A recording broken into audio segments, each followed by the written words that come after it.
Welcome, freaks, geeks, and nostalgic 90s nerds to my channel, Slime and Slashers, where, yeah, we talk about everything from Nickelodeon slime to horror movie slashers, but plenty of stuff in between. Today's kind of an in-between topic. We are talking about horror movies, just not exclusively about horror movie slashers. We are talking about our top 10 scariest horror movie moments, and I am joined by one of my favorite people on earth, a very knowledgeable person when it comes to horror movies, by the way, Nathaniel Tolle, aka my friend Nathan. Hi, Nathan. Hi, Kelsi. Thank you so much for having me back. I really appreciate it. Yeah, I'm so glad we actually got to meet face to face at the Ravens Manor. It's one of the coolest nights I had in a long time. Me too. I was so excited. Also, by the way, I was buzzed as hell. Oh, yeah. Yeah, the cocktails we had, those were strong, man. They better be if they're $15 a piece. Yeah, what Nathan's referring to is I recently went to Portland and we met up at this place. It is so cool. It's like Halloween encapsulated in this bar. It's called the Ravens Manor in Portland, and it was fantastic. And then Nathan like walked me around upstairs and showed me. It was so cool. There was like hanging pumpkins, and our drinks were in like a pumpkin and like a lit up fancy glass for our second drink. It was amazing. When I show you what it looks like during Christmas time, you're going to want to get on a plane and come right back. I know. And I might have to, because that's like one of the coolest places I've ever been in terms of like a cool bar. So if anyone's in the area or ever plans to visit Portland, you've got to have this place, the Ravens Manor, on your list, because I mean, I'm telling you, the vibes were immaculate. Sorry, I'm distracted by this scene I have in front of me. I have my phone resting on this like very miniature tripod, and the tripod is on top of a Mama's Family DVD box set. And then under that is a Chewy box with my cat's kidney medicine inside. So it's just a weird layout, but I think I'm at the right level. It sounds like a very technical setup. Yeah. Nudge, nudge, wink, wink. So I'm so excited today, guys. As I kind of teased in the intro, Nathan and I will be discussing our top 10 scariest movie moments. And yes, we both have honorable mentions. I can never keep a list to just 10, to be honest. I just can't do it. Yeah, I kept having to sacrifice some that I had. Like some of the first ones I wrote about, I had to get rid of just I thought of something new. Even yesterday, I had to change my list on. Before we get into our list, I want to ask you about your mentality, and I'll tell you about my mentality. I've broken up my list into two little segments here. It's still going to be from 10 to 1, but the first set, those movie scenes are scenes that actually scared me as a kid. So stuff that wouldn't really scare me now, or might not scare people who are adults, but really were effective and like, first instances of being scared at a scene growing up, And from 5 to 1 are scenes that legitimately scared me from like 14 onwards to like around now. And I will give a spoiler. Some of the movies on the bottom half of my list, closer to 1, are because of you, Nathan. It's your fault. You frightened me because some of these movies I discovered because of you and your wonderful book, by the way, Pumpkin Cinema. Oh, is it the Spooky Buddies movie with the golden retrievers? That didn't make the cut. Okay. It just missed out on making my list. I mean, just those little dogs. They're so frightening to me. Oh, yeah. Yeah, I had my list is kind of similar in terms of I'd say half of the choices are movies that I saw when I was a kid. But when I was making this list, I pretty much I thought, okay, what scenes have scared me the most throughout my whole life? And I still think even the ones that scared me as a kid just still frighten me as an adult. And I think that's important because so I think I can defend each of my choices pretty well. I think I have a good balance of famous scary moments and some curveballs that might surprise some people. We'll see. The big question is, will we have anything in common that's like a more obscure thing? I think we could, because like I said, some of the things I've taken from your book, Pumpkin Cinema, the best movies for Halloween. Guys, check out Nathan's book. It's fabulous. I literally plug it all the time because it's one of my favorite books in terms of like little references for Halloween time. And even if you're a horror movie buff and expert, I still think the book is worth it, because even though you might have heard of a lot of the films in it, Nathan also talks about wonderful TV episodes that are thematic for Halloween, as well as cute shorter things like little shorts that are appropriate for Halloween viewing. And he gives great details like director, ratings, why he chose it the movie to put in the book or the show to put in the book. And also the color photographs all throughout the book are really incredible. And it's just a fantastic, really pretty coffee table book. So even if you're a horror movie buff and you think you're not going to find anything new, it's still worth it. Oh, thank you so much, Kelsi. That means a lot. It's Uh, true. I love the, that the, book. the, the one TV episode I really want to recommend more than anything right now is an episode of Amazing Stories called Go to the Head of the Class, starring Mary Stuart Masterson and Christopher Lloyd. Is one of the best things I've ever seen. I have And not so, seen that. yeah, put that on top. You're kind of swamped. I know you have No, a I long will list of things watch you it. got I to watch, will but watch yeah, it. I think you'd really dig this one.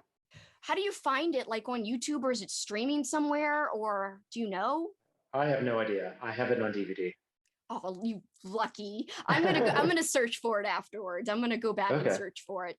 I will say that I want to suggest, since and this is not scary, but it's very Halloweeny. And speaking of the word Halloweeny, the episode name is Halloweeny, and it's Pete and Pete Halloweeny.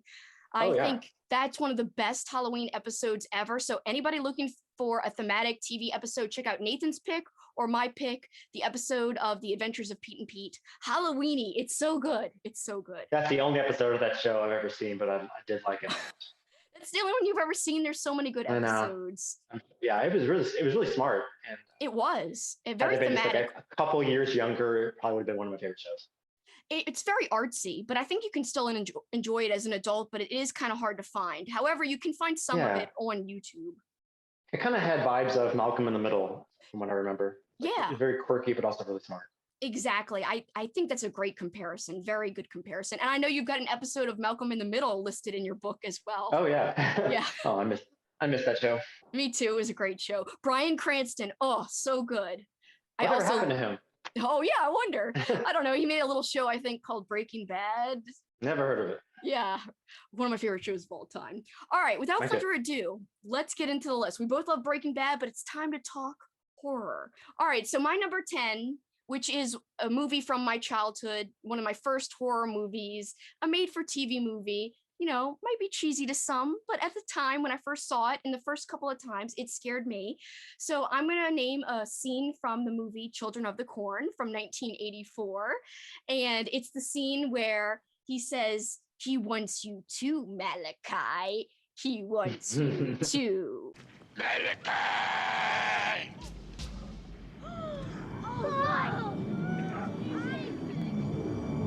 He wants you too, Malachi.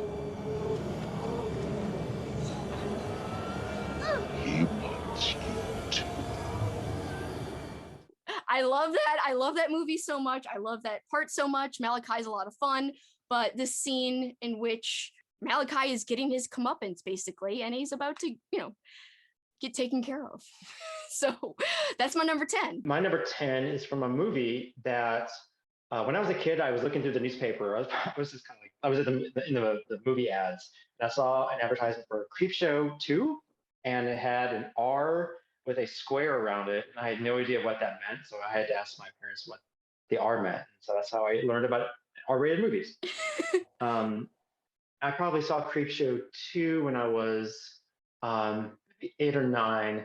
And this is a scene from the segment The Raft, which I think is the scariest segment out of all the Creepshow films.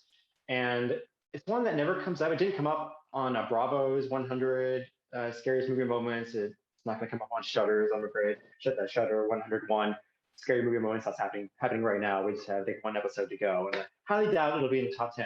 But this scene is towards the end of The Raft when Laverne is sleeping, and it's in the morning, and then Randy can't help but get a little pervy, and he starts like fondling her while she's sleeping. It's very inappropriate, and the music gets all tranquil and soft, and kind of sounds like she's enjoying it a little bit. And then suddenly, there's like a musical cue that's like really kind of swells up. The violins swell up, and there's like an aggressive like, piano pounding, and her vocalizations get a little more, get louder and more erratic. And then she lifts up her head, and the blob is attached itself to her face. And I think this actress has one of the most blood-curdling screams I've ever heard in my whole life. Like the agony, the shock, the confusion, it's all there.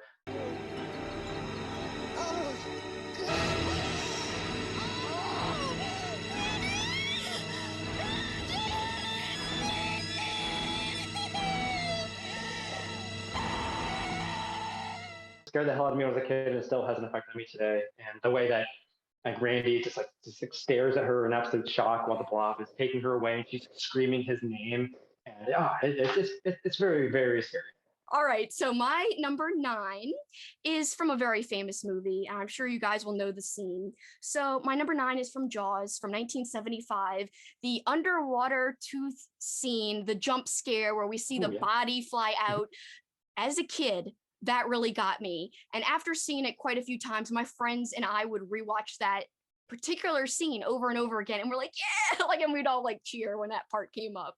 But it's very effective. And then, Cooper drops his flashlight. The music's perfect. It just really takes you by surprise. I love it. I love that scene. And it is effective, as I said. And that's why it makes my list, because as a kid, the first time I saw it, it got me. Very good pick. Jaws is one of my all-time favorite films, Me and too. I was thinking about the opening scene. I was thinking about the cage with Richard Dreyfuss, and then I realized that there was another shark movie I really needed to include on this list. And the last time I was on your show, all we did was talk about shark movies, and so I didn't want to Yes. have. So I had to jettison Jaws, and it broke my heart. But so I'm glad that you that made the cut for you. Good. So Jaws is represented somewhere, and I'm interested to see what shark stuff you bring up because It's not yes. it's not the last shark. I'll tell you that. Oh man, come on. I mean, it's not scary, so I'm not surprised by that. So what Nathan is referencing, our last chat that we had together, I love this video. We talked about these random shark movies. We decided to have like a shark movie marathon, and we did read, I think, did we read 2 books? We read a Yeah, Goosebumps. we read Jaws too, and Yeah. Goose. Yeah. So we read 2 books as well, and we talked about all of it. And one of the films we watched was The Last Shark, and it is absurd, but also fantastic at the same time. This is the part where in the video where you're going to show that famous shot. Okay. Yes. Yes, of course. You Good. got to show it, right? Yeah. So yeah, check out that chat. I will link it below if you guys missed it, because I'm really proud of that video. My number 9. Do we it. have a movie from 1990 called The Exorcist Part 3. Yeah. And this is not the scene you're probably thinking about. The nurse scene is definitely one of the scariest movie moments of all time, and I'm glad that horror fans and also film scholars are giving it so much credit these days because it's so masterfully executed. And so I'm glad people are revisiting The Exorcist 3. It's a very solid movie that very underrated. But the part that I'm going to talk about, I think, is just as scary. It takes place in a confession booth in a Catholic church. It starts out, it's a pretty simple scene because it's just a priest talking to an old woman who's doing a confession. And, it seems very uneventful at first. He's kind of going through the motions of the confession, but then suddenly she starts talking about the 17 confessions she has to make. And the first is that waitress in Candlestick Park. And then suddenly the music changes and her voice gets more demonic. And then this thing that the priest react to what she's saying is very effective. And it shows that you don't need to do anything fancy to elicit true terror sometimes. And then she starts like this laughing demonically. And what's icing on the cake is the way that I don't know who gets more credit for this, the director, William Peter Blatty, or the editor, but it goes from the priest's horrified expression to a woman screaming hysterically, and she's the woman that would find his body in the booth that we never see, but she's like in hysterics. And then suddenly, then we see 2 blonde kids praying on the pews while blood is spilling towards them. It's so well done. That was not the scene I was expecting, but that is a good scene. I do have that movie on Blu-ray. It is underrated. I'm glad you mentioned that for sure. So my number 8 is not even a horror movie. It is a sci-fi-ish movie with horror elements. So I'm shouting out here Star Trek First Contact because it gave me nightmares as a kid that I still remember today. Flipping, now that I'm 30 something years old, I still remember these nightmares that this movie gave me. And I'm not going to go into too many details because I'm actually going to be a part of this fun collab on Rainbow Fright, that YouTube channel. She's releasing a What Scares People Most video, and myself and a few other creators are going to be talking about what scares us most and why. And I will talk about my nightmare in that video, so check it out if you guys are interested. But I did talk about the movie First Contact. That's why it's on my list, because it did scare me growing up. I saw it in the theater. It's from 1996.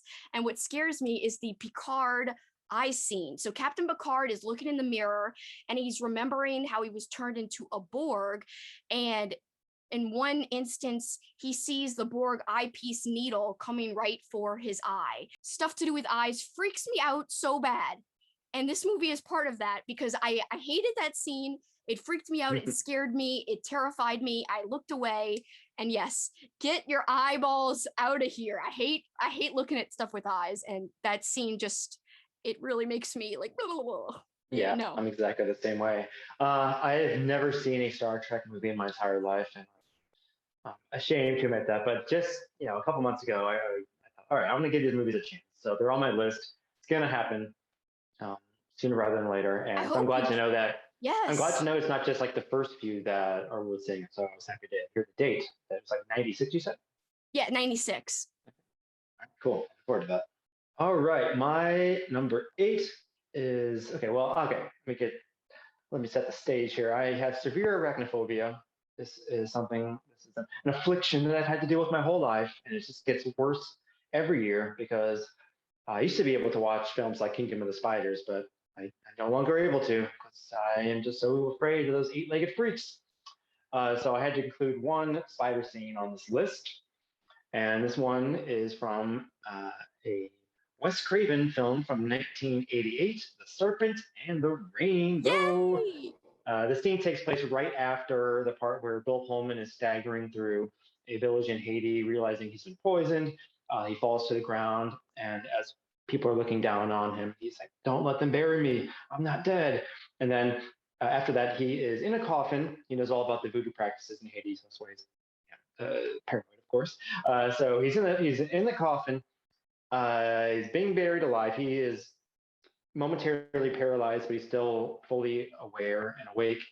And just before the last hole gets sealed, the voodoo priest says, "Something to keep you company," and he proceeds to place a large tarantula on Bill Pullman's face.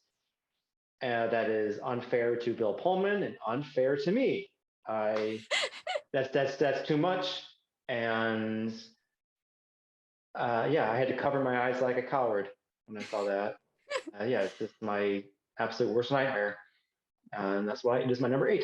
Have you seen Serpent and the Rainbow? Oh, yes. I love that movie. I think it's completely underrated. It's so good. Mm-hmm. Also, by the way, there's a wonderful documentary about, it's not really a documentary, it's an episode of Cursed Films. Oh, yeah. Mm-hmm. Yeah, and it's fascinating about all that they went through with filming. And Bill Pullman was obviously like freaking affected weirdly during filming. Anyway, that's not about the spider, about like, I don't know what. He was like, I had these experiences. You got to check out, if you have not seen the episode of Cursed Films, you got to check that one out. And if you haven't watched the film in general, guys, you've got to see it because it's so good. I love that movie. And I actually read the nonfiction book recently this year. So yeah. No, that was a thing. Excellent. Yes, it's very fascinating because it talks all about Haiti.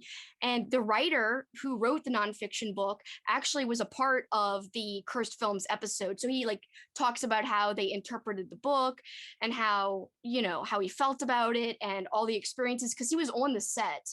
Like he was on location with the film crew and with everybody. So very fascinating stuff. So that is a great pick. I love that pick. And I was not expecting you to like bust out Serpent and the Rainbow, but yes, that's a good one. Very unexpected.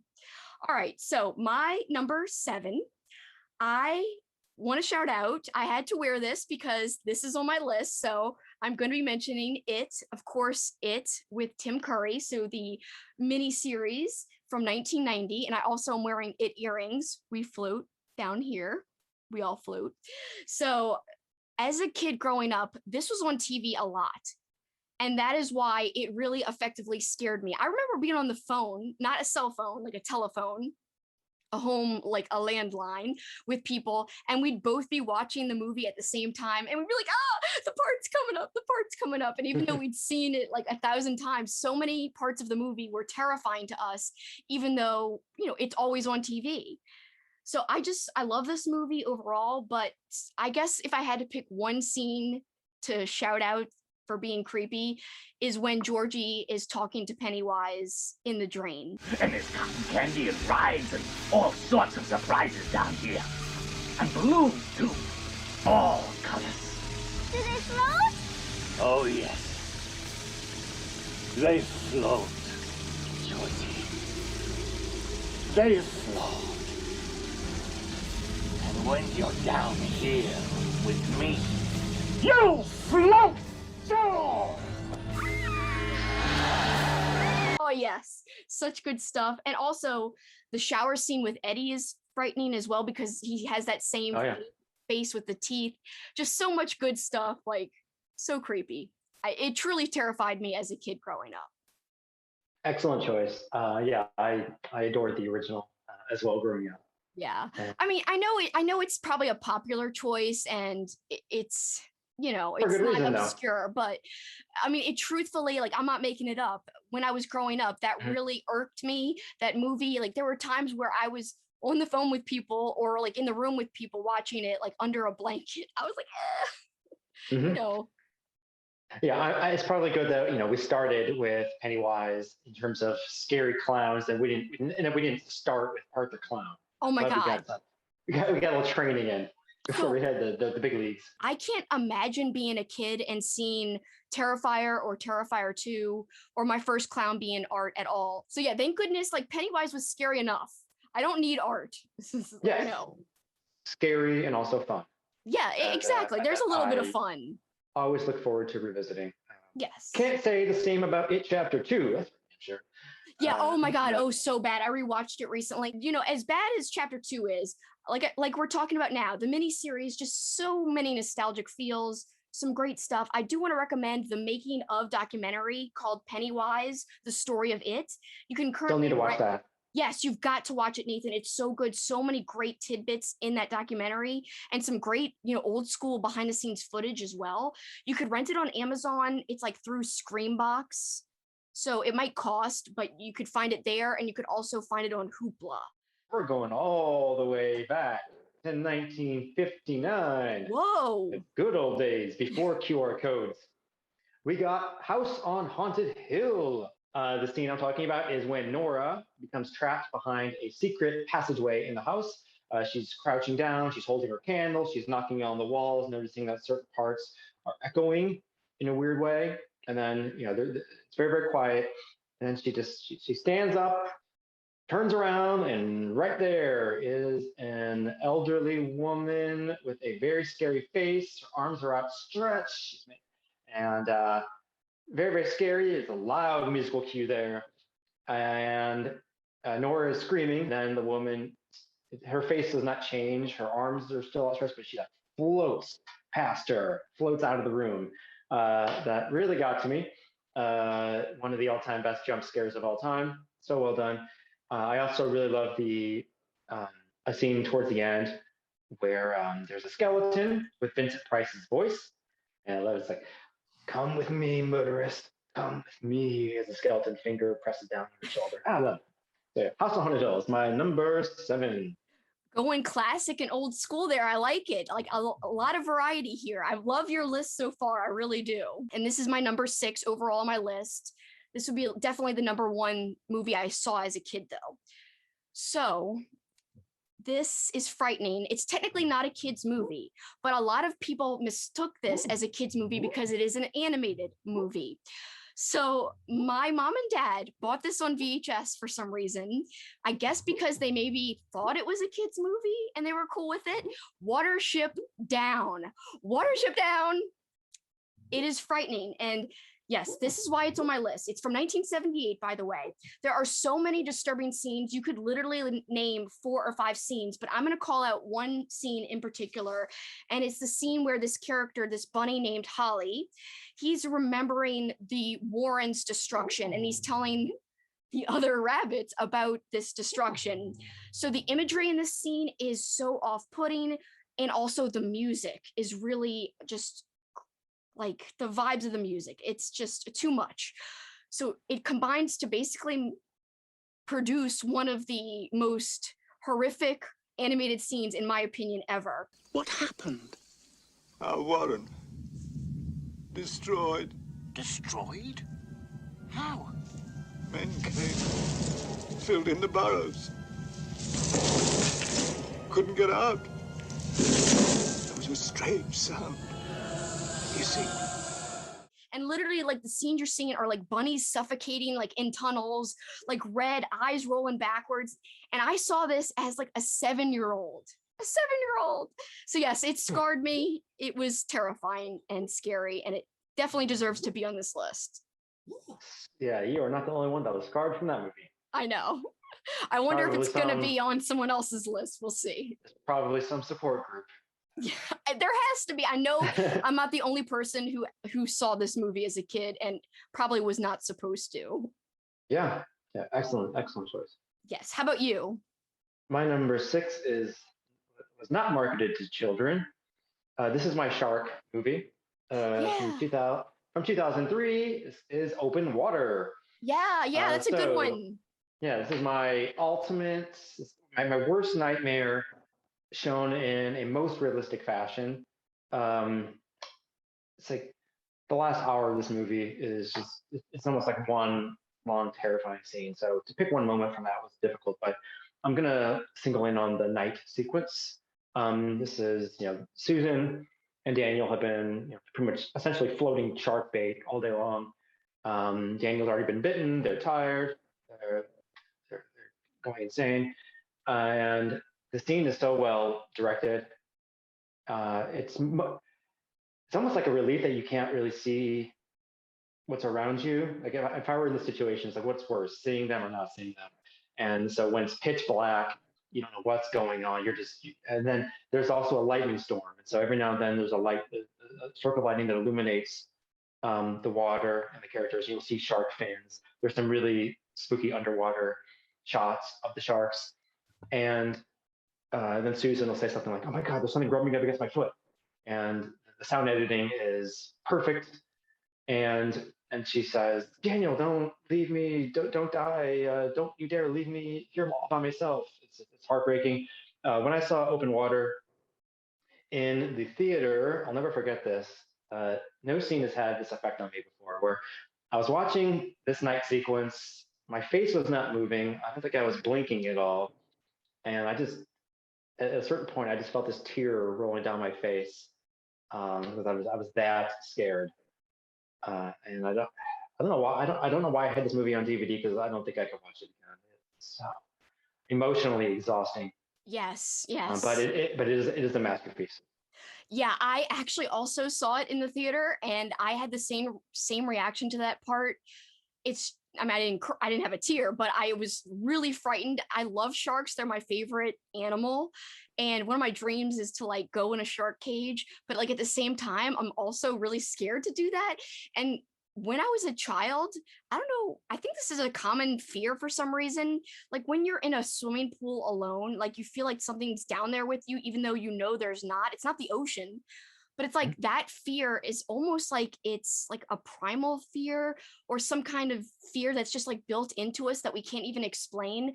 So knowing that this is like a fear that just exists just naturally, and knowing that there's sharks in that scene in the water, like, and that those characters must be feeling like a certain way, like they can't see it, but they know they're there and they could feel things. And it makes it that much more terrifying and that much more off-putting. Yeah, and it's heartbreaking to realize that this is based on a true story. Yes. That two people actually had to experience this. And the actors, Open Water was such a low budget film, they couldn't afford fake sharks. And so these were real sharks floating around these characters. Wow. And they did the same thing with The Reef, which is another movie that almost made my list. I think, yeah, that's definitely one of the scariest ones ever. I didn't realize they used real sharks. That is terrifying. Oh my God, no. Yeah. Oh gosh, no. See, like I love sharks and I just said I want to go in a shark cage, but at the same time, I'm like, but do I really though? Like, I don't know.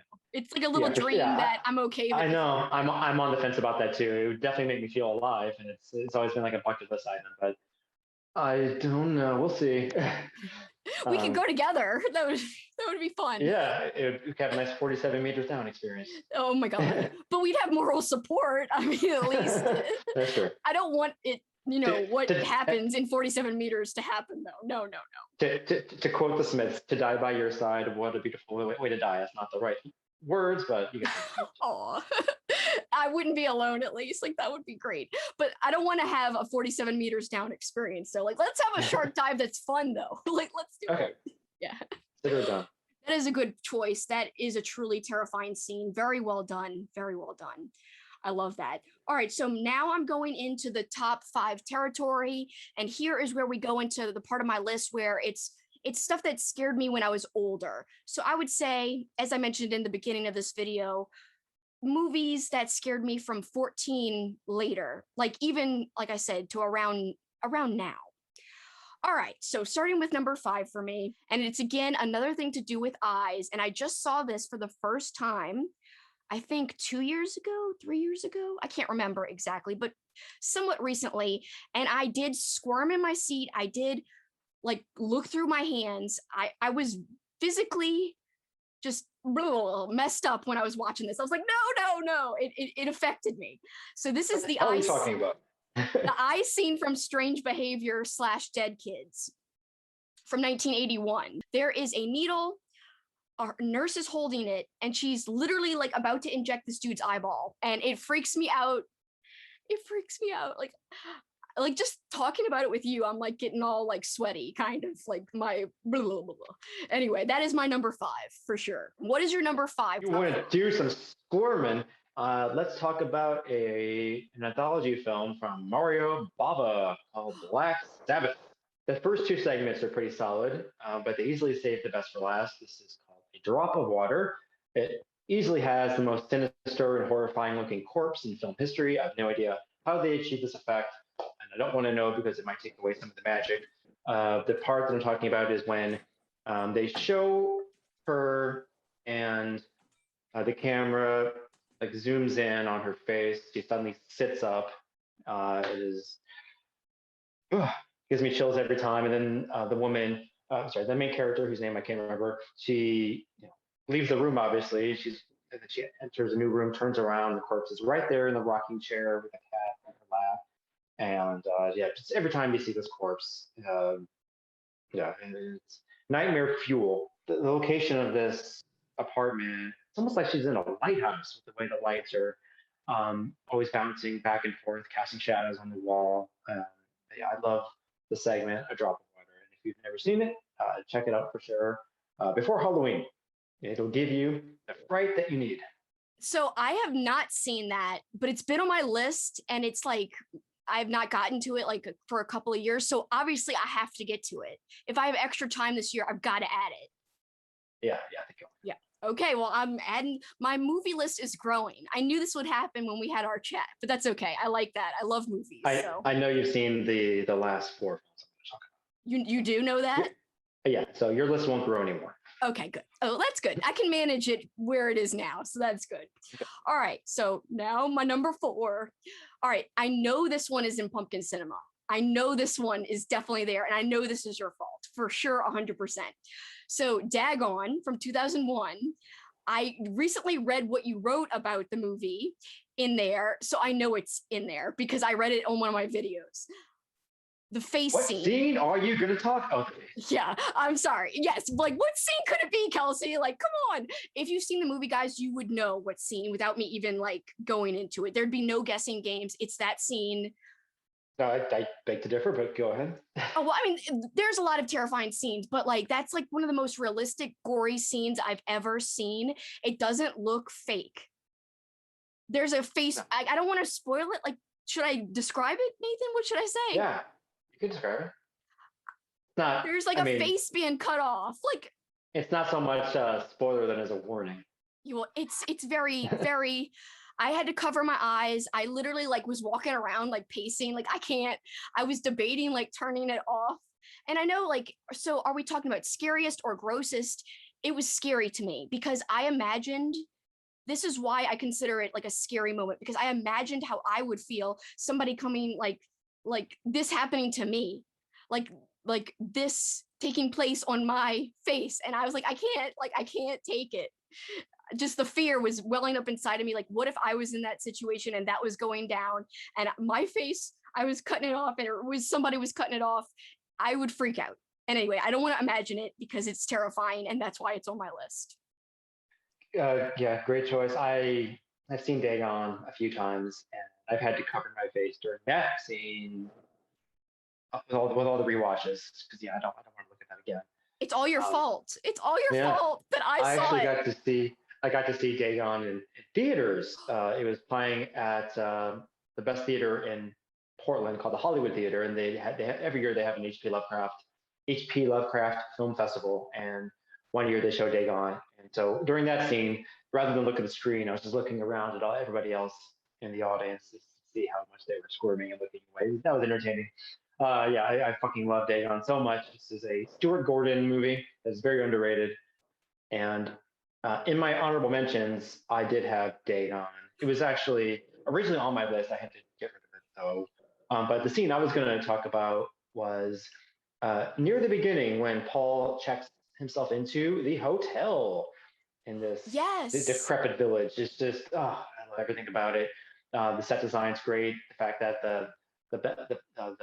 the clerk is just staring at him, but not really talking, and he has like gills on his neck. And Paul goes up the stairs to his room, and it's just like the worst conditions you could ever imagine. Nothing works, and then things couldn't get any worse. And then he looks out the window, and like there's these creepy villagers outside, and they're just kind of like skulking around. And they look up, and they see Paul. And they all like run up, and then he's trying to figure out a way to lock the door, and it's such a nail biting scene. But yeah, Yeah. That whole yeah, sequence is unsettling as hell. That is a great honorable mention. And I knew we'd have at least one thing in common. So yay. That's kind of cool. yeah, Dagon's super scary. Yeah, it is. And I do recommend it to everyone. And how cool is it that you got to see it in a theater? Yeah. So yes, what is your number 4? Okay, this one I know you've seen because you and Kat have reviewed it. You both did such a wonderful job. Oh. This is Pet Cemetery. Oh yes, yes. From 1989. Like so many children of the 80s, the character of Zelda absolutely traumatized me.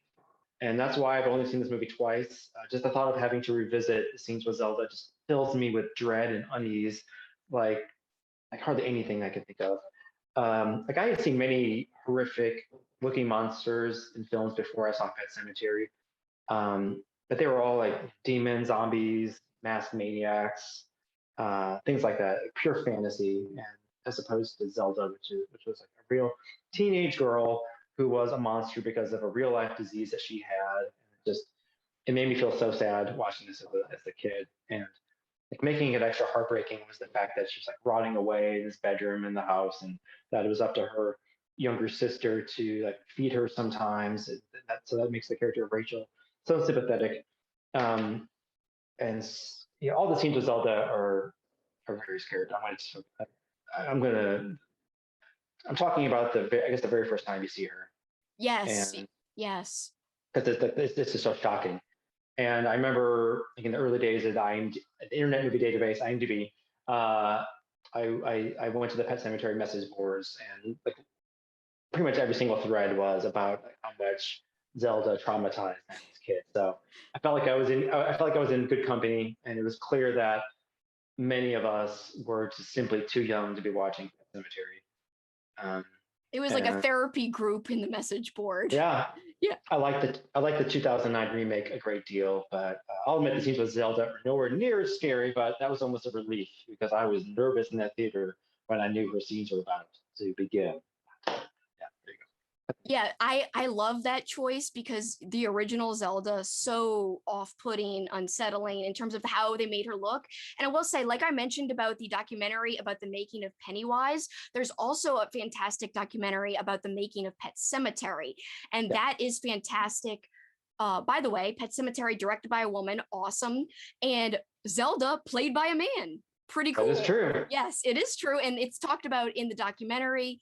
You could find out a lot more great tidbits from that documentary, which I'll put up a poster of it here. I definitely recommend it if you guys are into Pet Cemetery, but that is a great choice. That is one of my favorite horror movies of all time. Love that movie. I've seen it a lot more than 2 times, but it still is very effective in terms of scariness. I do agree with that. Hmm. Yeah, I love the fact that the cat is named after Winston Churchill. That's just a Me touch, Stephen too. King. That is very cute. I like the cat quite a bit about his name, and he did seem a little bit more mean. Like in the book, he's a little bit nicer at times, but the book is fantastic too. I just read it for the first time a couple of months ago, as you Yeah, know. I think it's Stephen King's best book. Yeah, That and yeah, that or The Shining. Those are right my now, The top two. Shining is my number one, but Pet Cemetery is definitely like up there for sure. Kelsi, number three. Number three, we're getting down to like the very very top, the nitty gritty, the really scary shit. Pardon my French. All right, so number three is a movie that I saw as a like preteen or teenager, and I saw it for the first time. I remember it very very vividly. It was at a sleepover party, and my two friends were there, but they were not paying attention to the movie. Only I was paying attention to the movie. It's The Exorcist. I had to put it on the list, right? So they were not paying attention. I was really, really into the movie. And I know some people laugh at the effects now, but it still scares me. Like I'm gonna rewatch it this year, and every time there are certain parts that give me goosebumps and that are really effective. It was hard to pick one scene. Hmm. So it's almost like it's almost tied between two scenes, but of course I like the flash frame scenes of the actual demon, but I have to go with the crucifix scene because of being like I don't want to get like graphic, but being like a woman seeing that is so unsettling, knowing that she's not in control of her body and that she's doing that to herself and like making herself bleed like that, and she's a little girl. Like I know all of that is like talk is disgusting, but it's just like the ideas and concepts behind that is frightening, and like not even knowing like the depth about that when I first saw it, but still knowing that it was unsettling. Like you know what I mean? It was just really weird and hard to watch, and it really freaked me out. That scene in particular, but the whole movie. So the movie had to be on my list, and yes, the crucifix scene. No, ew, I hate seeing that scene every time I rewatch it. I'm like, no, get away, get away. Yeah, is one powerful movie, It and is. It is. It still holds up in my opinion. I know some people, like I said, totally, laugh at it, but I no really one, do. no one's laughing. I think it's effective as hell. I really do. Yeah, yeah, yeah. Great, excellent choice. How about you? Number three. We're gonna go to 1974. This is, in my opinion, one of the three scariest movies of all time. And I wasn't sure which scene to include. Talking about the Texas Chainsaw Massacre. Yeah. Most people would say Leatherface's first appearance is the scariest part. You can also make the case for the meat hook scene, or when Toby Hooper's is giving you the full tour of the room with the chicken in the cage. But in my opinion, the one that stands out as the scariest moment of the movie takes place later on when Sally and Franklin are in the woods looking for their friends who have mysteriously gone missing. I think a good 2 minutes go by, and it's very quiet. You can just hear, the sounds of leaves crunching and like the perpetual industrial noise in the background from some machine. Um, it's very very dark, and then Franklin just says, "Sally, Sally, I hear something. Stop, stop!" And he shines the flashlight up. Leatherface is right there, revving his chainsaw. Um, yeah, it is so goddamn scary. Um, I'll never forget this one viewing I had of this movie. I was watching it with my old high school friend Steve back in the day. His younger sister Kathy was there, and I think she was not a horror expert by any means. I think she still had her horror training wheels on. And when it got to this scene, um, like what happens after that, she hid under a blanket. It was just like shaking uncontrollably Aw. for several minutes. And so, yeah, it might have been cruel to subject her to this movie, but I'm glad I did it because it was a fun night. And I love this memories, movie. right? For Memories. sure. Yes, it's a great story too. So truly, it obviously was effective, and I do love that movie. I think that's a great choice, and I may or may not have it on my list. You'll have to see. Like we'll have to keep going to find out. I love how like there's like this anticipation and mystery on, do we have anything in common? Do we not? I like it a lot. All right, well, it's getting close to number one. Here we are with my number two, and this truly terrified me. Another instance kind of similar to my viewing experience with The Exorcist. I remember the first time I saw this movie, and this is The Hills Have Eyes, the remake from 2006. Honestly, this film is so off-putting. The music is really a big part of it. The music is so effective. It's got like this theme that's like bump, bump, like almost industrial sounding, very bleak sounding, and it really adds a lot, I think, to the scenes themselves. I don't think I think the movie would still be effective, but I think the music just, brings in a whole nother layer, really elevates everything. So the scene I'm going with, I could pick a lot of scenes, but Yeah, the you scene, could. yeah, because this movie truly disturbs me. And I remember, so I was like 18 when I saw this. So we're not talking about a little like preteen or a kid. We're talking about I was 18 and I was flipping freaked out. And not only that, I was freaked out for like the first 4 times I ever saw this movie. And every time I rewatch it, I still get pretty freaked out. I mean, I do rewatch it every couple of years because I do think it's one of the most effective horror movies in terms It's of a bleak movie to revisit. I know, but it's so effective and scary. Like it's Yeah. truly one of those movies that are scary.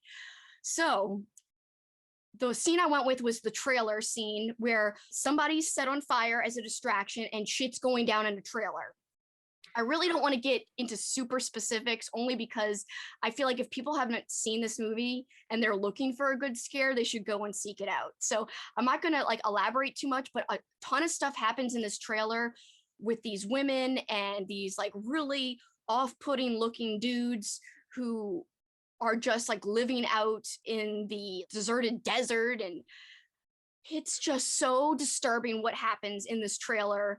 Not to mention this other person's being set on fire. So that's another added element, and there's like chaos going on. It's a very hectic, very frantic scene, but it's amazing, honestly. And I think it's so well done. It's a scene I will never forget, and overall a movie I will never forget. And I just remember literally hiding like my entire face.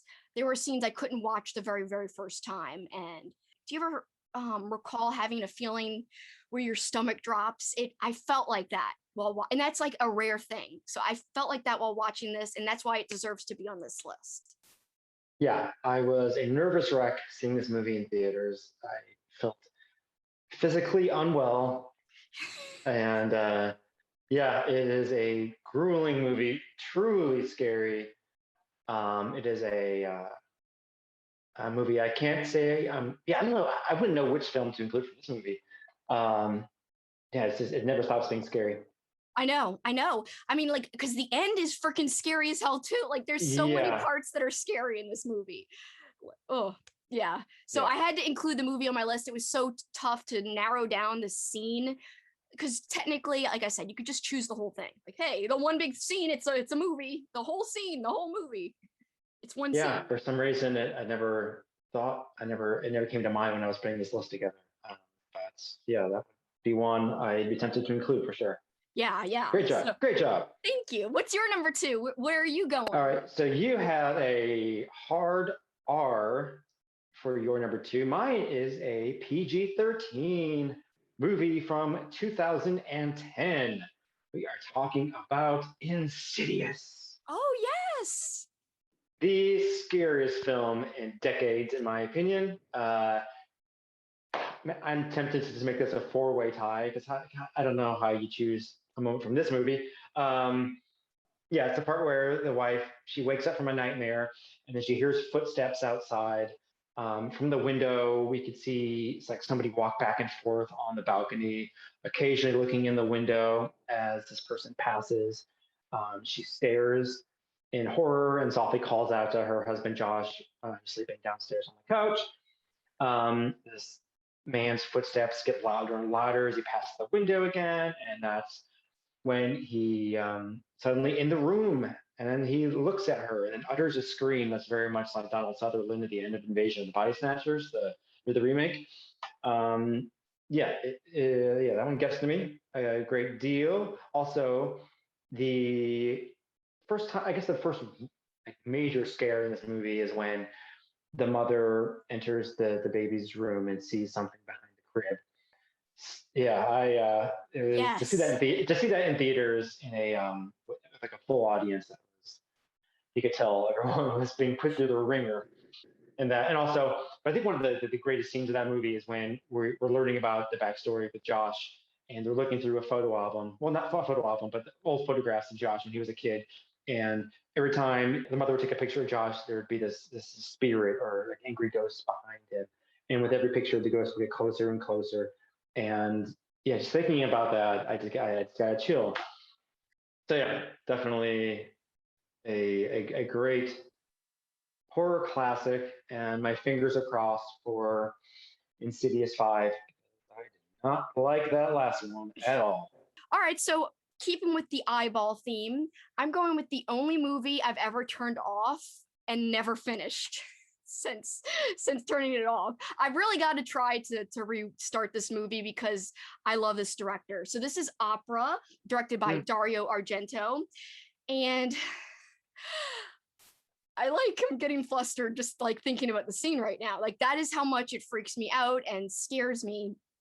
As I said, after the scene, I just could not take it. I like physically couldn't take it. It was just making me on edge. So to describe to you what I'm talking about, the scene is there's a woman who's tied up and there are two pieces of scotch tape, one for each eye. And on that scotch tape, what is there but freaking needles taped underneath her eyelids so that if she blinks, she will tear her eyelids and like eyeball up. And like I just can't even. I blink a lot. I'm somebody who just I don't know why. I think I do that. I have bad vision, so maybe that's part of it. But anyway, when I was watching that scene, I was just like mortified because I was thinking about me being in that situation and I know I wouldn't be able to stop blinking. It would be torturous to think about not blinking and then my eyes would be shredded. I don't like it. Anyway, yeah. And having to watch what's right in front of you makes it so much worse. Yes. So that has to be my number one. And will I ever restart the movie one day is the question. I don't know. I don't know. You got to finish it because there's the most nonsensical reveal towards the end. Oh. It's a ridiculous. So just plot. Like fast forward the eyes part and then watch the rest. Yeah, because they actually do that eye scene a few more times. They do? Oh yeah, it's a repeated. Yeah, that's a killer's motif there. Oh, I didn't know that. I just thought it was like a one-time thing.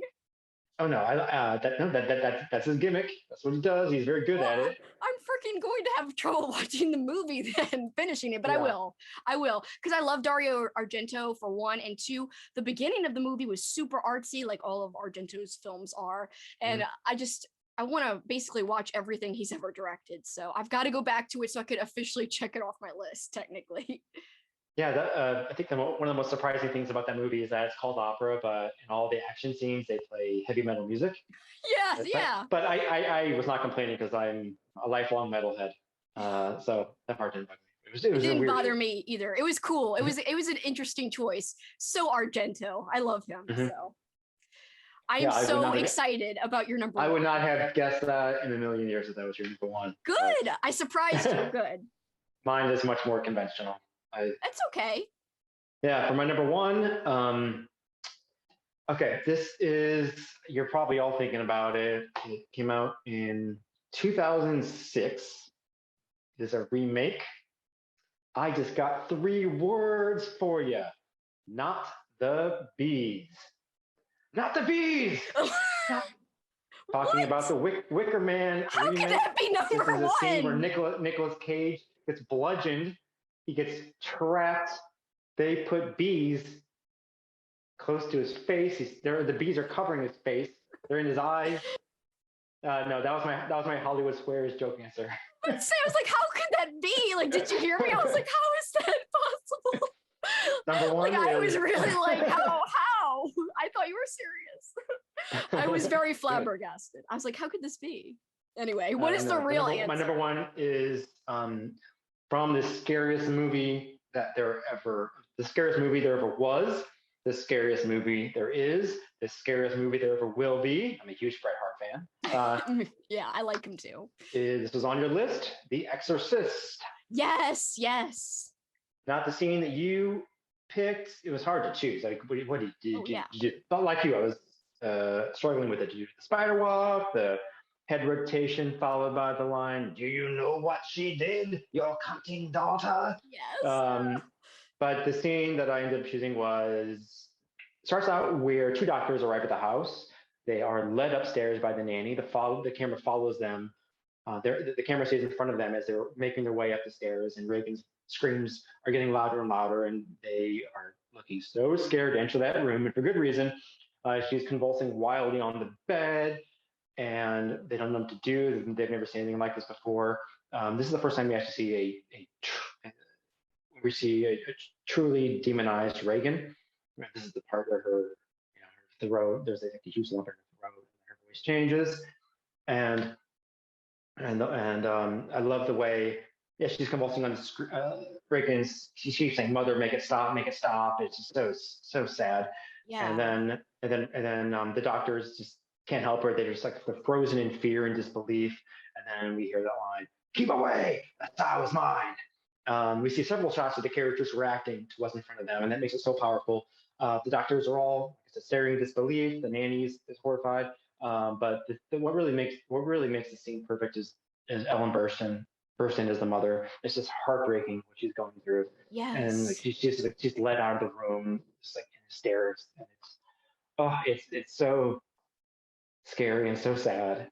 And the movie really gets to me. It's like it kind of has this kind of much like I felt in Open Water. Like I'm terrified, but I'm also trying to resist the urge to cry during many moments of this movie. Yeah. Oh, And this is one of my favorite horror movies of all time. And it's hard to call it a favorite when it really scares you, but I have seen it countless times and it still scares me. So I think that says something about it and makes it really special. And I 100% agree with your Bret Hart comparison. Like it really is the scariest movie that ever was, is, and will be, because it's just, I feel like you just can't get better than that when it comes to possession movies, especially.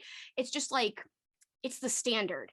And I will say the book is great too. Absolutely. It's very similar, but I think if you're someone who likes a little bit of extra information, I loved that extra information that the book provides. Some people say, "Oh, I don't like them, the book as much as the movie." I really like them both, and I think they're both really great. But yes, the movie, like, hardly anything has ever made me react the way that movie did when I first saw it. The only reason it's not my number one is because I didn't turn it off. I actually did watch it. And the only reason it's not my number two is because The Hills Have Eyes, I was older when I saw it, and it still scared me, even though by that point, hardly anything scared me anymore, like for the first time. So, but The Exorcist could have easily been number one. It was really hard because 3, 2, and 1 were so close to me in my mind. Oh, yeah. It was hard to rank it, But yeah, we had a couple matches. So We did. Can you imagine like just seeing The Exorcist like in its initial theatrical run? It was like it debuted on Christmas Eve, and like the lines were around the block. People waited hours and hours to see this movie, and several people that saw it fainted. They had to be escorted out, and they were just like trying to collect their thoughts in the lobby, and they needed like medical attention, and they're like, Yes. because there's a really good. I'm getting deja vu because I feel like I've mentioned this before, but there's a really great documentary on YouTube. Well, it's not a documentary, but it was a news program that was from 1974 or 73 when the movie was making its initial run. We get actual footage of these screenings of people reacting and being interviewed and like what it was like to be a part of this. And yeah, there's nothing in our lifetime that compares to the sensation of Exorcist in 73. I can't even imagine being in the theater and seeing it for the first time. Like, I don't know if I could handle it. Would I be somebody who fainted there? I don't know. Because like it would have been really powerful, especially back then. Like, you know, at the time, like nothing like that had really come out in terms of like a horror movie like that. Especially Yeah, like with a child like in the forefront. And you just can't make movies like that anymore, by the way. What they use the child actress for, it wouldn't happen today. It would not happen in that same way, you know, because it is pretty tough what Linda Blair went through during that movie. But I mean, it shows on film. It was really, really well made. I love that yeah. film. And the series is coming back soon. Really? It's going to be a new trilogy. Oh yeah, of you Exorcist told me about films. this, didn't you? Did I tell you? I don't think so. I thought you told me about this at the bar. I might have. I didn't tell you who was in charge of it, did I? No. The same guy who did the latest Halloween trilogy. David Oh really? Oh. Gordon. Yeah. I have not watched the latest Halloween movie. Have you? I have not. Considering how much I hated Halloween Kills, I refused to pay more than a couple dollars to see this new one. That one was especially considering the reaction that it's gotten on social media. But I'm curious. I'll definitely watch it soon. Yeah, I think I'm gonna watch it soon too, but I'm scared. But not in the way like we're talking about today, where I'm like, oh, I'm really frightened. I'm more like I'm nervous, scared to see it. You know, sure. Ridiculous. So both you and I have honorable mentions. We each have about 5, I believe. So just to keep with everything going, I guess I'll start off with my honorable mentions. I don't have too much to say. All right, so my first honorable mention is a movie I saw as a preteen, and honestly, it did get me pretty hardcore. Like, it got me scared. I'm more used to it today, but I would say The Ring, the American version of The Ring. And if I had to pick a scene, there are a lot of scenes. Like, I could have picked the barfing up hair scene because I hate the idea of, oh my God, swallowing hair. Yeah. Oh my God, yeah. But that's not more like, me either. But what I went with was, because this truly got me, it was a great jump scare, is the closet reveal where they reveal the schoolgirl's body and like her face is all distorted and her head lolls. It's perfectly timed. It's perfectly done. Very effective. And I remember being a preteen and like losing my mind. My first honorable mention is one of the first horror films I ever watched. This is Night of the Living Dead. The opening graveyard scene. It's classic. Yeah, very iconic, and yeah, still gets to me. So well done, and it's always a treat to revisit. Yeah. What is your next honorable mention? My next honorable mention is kind of along the same lines as The Ring. So it's The Grudge, the American version. God. Well, when I would do my spit take right now, but I don't want to give away. I don't want to spill any whiskey. I knew I was going to have a pick that made you scoff. Sometimes in the past, in our past chats, it's been music or some other reason, but I have always made you scoff at least once during our chats about one of my choices. Okay. Well, to be honest, it's probably not fair that I'm reacting this way because I actually fell asleep in the theater. I've only fallen asleep maybe 2 or 3 times in the theater before, but I missed probably half of The Grudge. Really? Yeah. So how old were you? Do you remember? In my early to mid 20s. See, I was a preteen when I first saw it in the theater, and it really freaked me out back then. Yeah. I mean, I remember everyone in the theater being like, like when they open the cabinet and they see the little boy for the first time, like that's the scene I would choose. And the little boy's making the weird noise, like, I don't know, the little boy's like creepy, making weird noises. And anyway, some parts were effective in terms of tension.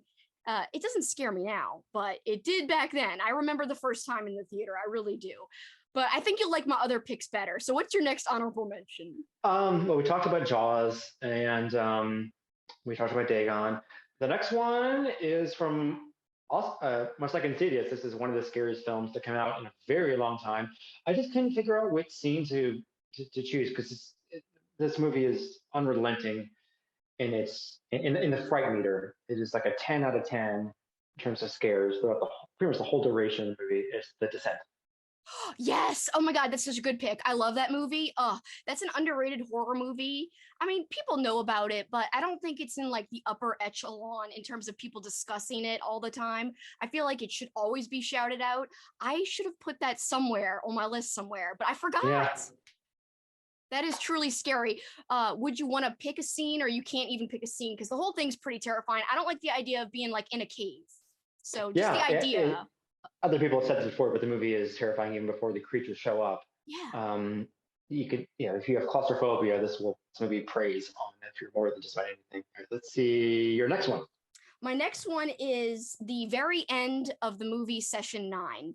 And there are different feelings about Session 9. My friend Kat hated it, and I'm so sad. I love that movie so much.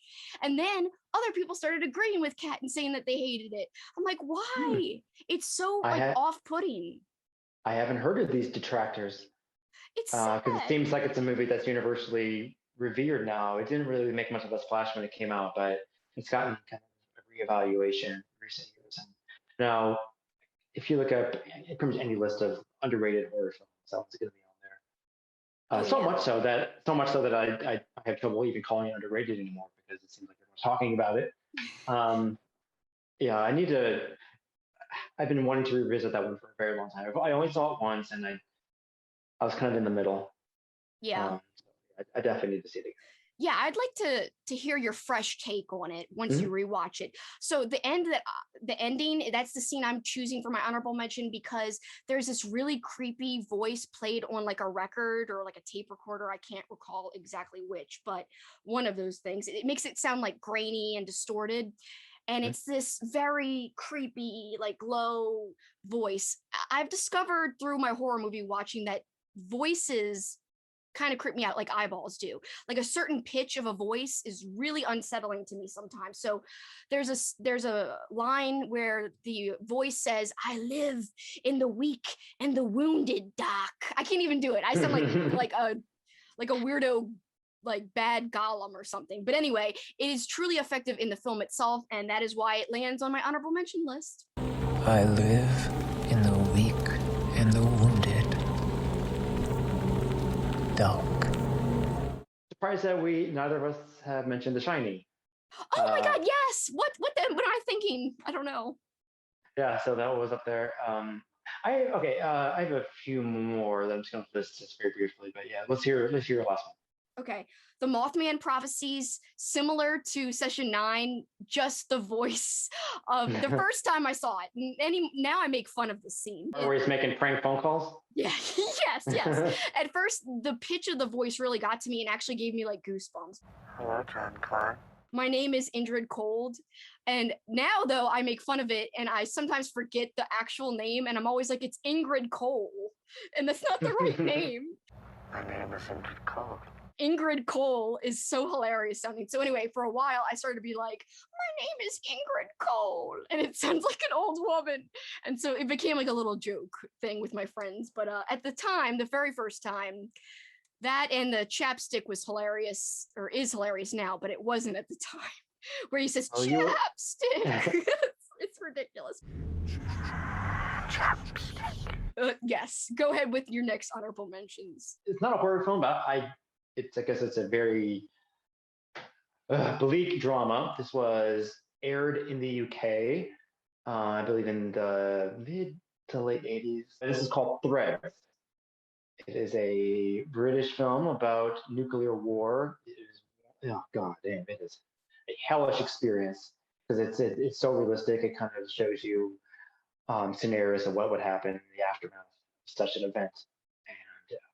And it is not an easy watch, but I think it's something every horror fan should subject themselves to because it's so well done. I've never seen it, so another movie to add to my list. It is growing. Don't watch it around Halloween. Halloween's supposed to be fun. Watch it in like January when you're like in your worst mood.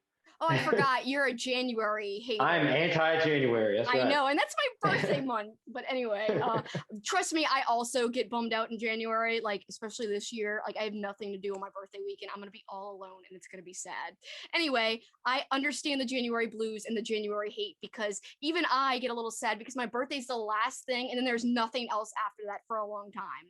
It's very depressing. I know. The end of a string of holidays, and then it's like, ugh. Anyway, yeah. So my very last honorable mention is a movie I watched literally like 2.5 weeks ago. So it's called The Devil's Candy or Devil's Candy. Oh, yeah. I can't remember. I was truly creeped out, and it's again another voice thing. There's this like guttural, like whispering and shit. Like it's all guttural. Anyway, truly gave me chills. I was creeped out by the voice. So I don't know what it is about certain voices, but it affects me. And that's one of the voices that does.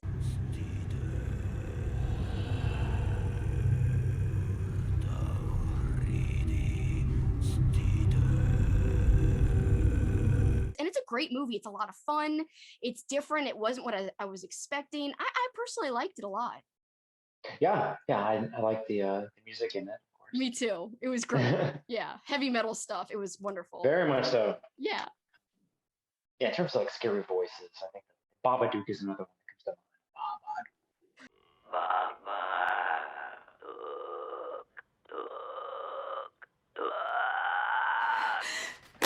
Oh yeah. I totally forgot about that one. It's been so long since I saw it. Yes.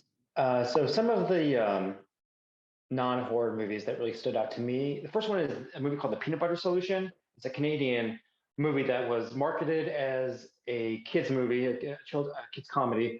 And much like Pet Sematary, if you went on the IMDb and looked at the message boards for Peanut Butter Solution, every single fucking thread was about how much this movie traumatized them as kids. It is the only movie that disturbed me so much. I have never watched it a second time. I don't want to. It just makes me feel uncomfortable. Just watching the trailer, I don't like the way it makes me feel. So yeah, it definitely touched a nerve seeing it as a kid.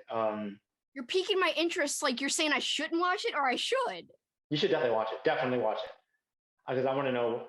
Yeah, I love talking about it. I love hearing other people's reactions to it because it's a movie I don't want to watch again, but it's nice to be able to hear about it from like an objective voice. All right, well, we'll see. I will check it out and let you know. Yeah, but the scene I'm talking about involves a wig being pulled off in a soccer game. So yeah, it doesn't seem like it should be that bad, but yeah, it actually sounds pretty funny, but no, it's not. It does. Like now No, I'm it's extra actually intrigued. How could this be scary? So I guess I'll find out. Every single scene with Sloth from the Goonies gave me the willies. Yeah. Didn't much care for that. Kind of similar to like Zelda and Pet Sematary. It was like, oh, this is a real human being. It's like a monster. Yeah. The librarian ghost from Ghostbusters. Oh my God, yes. That scene is so effective. I love that scene. Oh, yes. so good. Get her! One more spider scene. This one comes from Something Wicked This Way Comes. Yes. And yeah, those are real tarantulas, and there are many of them, and they are crawling all around this child's bedroom. And yeah, it's a great movie, but an even better book. One of the best books to read in October. Oh yes, hands down. The book is beautiful. Also with animated films, definitely Coraline. And I like the donkey transformation from Pinocchio. It's terrible. Yeah, it is. That is a great choice. I didn't think I think about that obviously when I was brainstorming, but that is a wonderful choice, underrated in terms of scariness. Also, kind of along the same lines as you mentioned, Sloth, and how that kind of like gave you nightmares or whatever. When I watched the animated version of the Yellow Submarine, I mentioned this recently on my channel. The blue meanies, like when the blue meanies are shown, it's like the proportions, like it's off-putting, and like the Nowhere Man guy, like it creeped me out. It freaked me out. It scared me. Yeah, I'm almost tempted to change my list now. I'll make that number one. Yeah, because yes. This might be too much information, but whatever. I have only done mushrooms one time, and it was a terrible reaction. They kicked in the moment I walked into 7-Eleven, and from that moment on, I just was like paranoid, and I felt terrible. I felt like demons were talking to me, and so I was with a friend of mine. We went to a park, and I couldn't see where I was walking. I just saw like lasers shooting out from the ground, and then so I was afraid I was just gonna fall down a cliff or something. That's a very hilly park. So we went back to his place and we watched Yellow Submarine. I'd never seen it before, and it was one of the worst experiences I've ever had in my life. I really felt like I was in hell and that the devil was talking to me. And I just kept waiting for this movie to end. I just kept telling myself, all right, don't worry, you can get through this. Soon you'll be back at home with your familiar things, with your music, with your cats. It's gonna be okay. And then I would look away from the screen and see my friend's face melting in front of me. So I was like, all right, this drug is clearly not for me. I will stick to liquor and pop. Thank you very much. Yeah. I will say though, the movie is creepy without mushrooms. I wouldn't even attempt it because it honestly is a creepy movie. It's so weird. It's very off-putting. I can't even imagine. I believe you 100% with your experience. No. Yeah. As soon as you said I took mushrooms and like I'm like, no, not with that movie. No. I wouldn't do it. I personally wouldn't do it. So yeah, I think I like your list a lot. I love your list too. I think we had really diverse and unique lists. I think we covered a lot of ground combined. I like that we did have some common, areas in there, which was nice. But yes, very, very diverse overall, which was awesome. Yeah, and I'm sure that the second this recording comes to an end, we're gonna think of another film. But God damn it! I know it always happens. No, this whole thing is flawed now. How did we forget this?